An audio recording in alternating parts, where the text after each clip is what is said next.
Assalamualaikum warahmatullahi wabarakatuh. Nama saya Agil Setio Nugroho NPM 234111057 kelas manajemen GAB. Di sini saya akan membawakan materi tentang mengenal pengangkutan laut dalam kegiatan bisnis.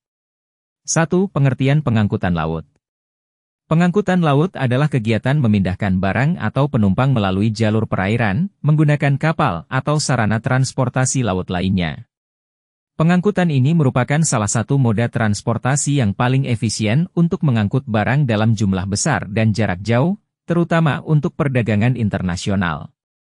Fungsi utama pengangkutan laut: menyediakan jalur transportasi bagi barang dan penumpang antar negara atau wilayah yang terpisah oleh lautan. Menjadi penghubung dalam rantai pasokan global untuk barang-barang yang tidak dapat diangkut dengan moda transportasi lain. 2. Pentingnya pengangkutan laut dalam kegiatan bisnis. Pengangkutan laut memiliki peran yang sangat vital dalam kegiatan bisnis global, terutama dalam perdagangan internasional. Berikut adalah beberapa alasan mengapa pengangkutan laut sangat penting. Efisiensi biaya. Pengangkutan laut mampu mengangkut barang dalam jumlah besar dengan biaya yang lebih murah dibandingkan dengan transportasi udara atau darat, terutama untuk barang curah, bulk, dan barang berat. Menjangkau pasar internasional, sebagian besar perdagangan internasional dilakukan melalui jalur laut, karena pelabuhan di seluruh dunia menjadi titik bertemunya perdagangan global.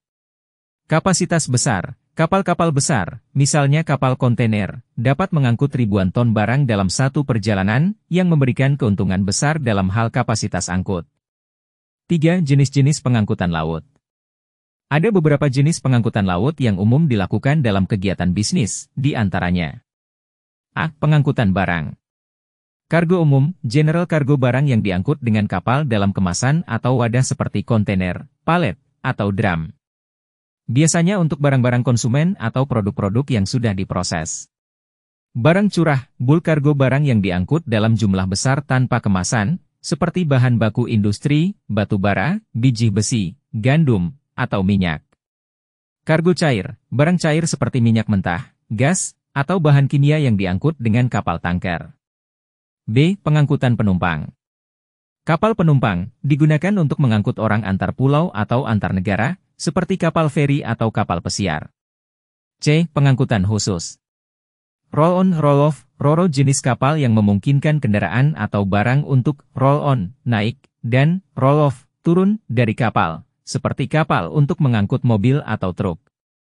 Kapal laut yang memuat barang berukuran besar, break bulk digunakan untuk barang-barang yang tidak dapat dimasukkan dalam kontainer karena ukuran atau bentuknya yang tidak standar.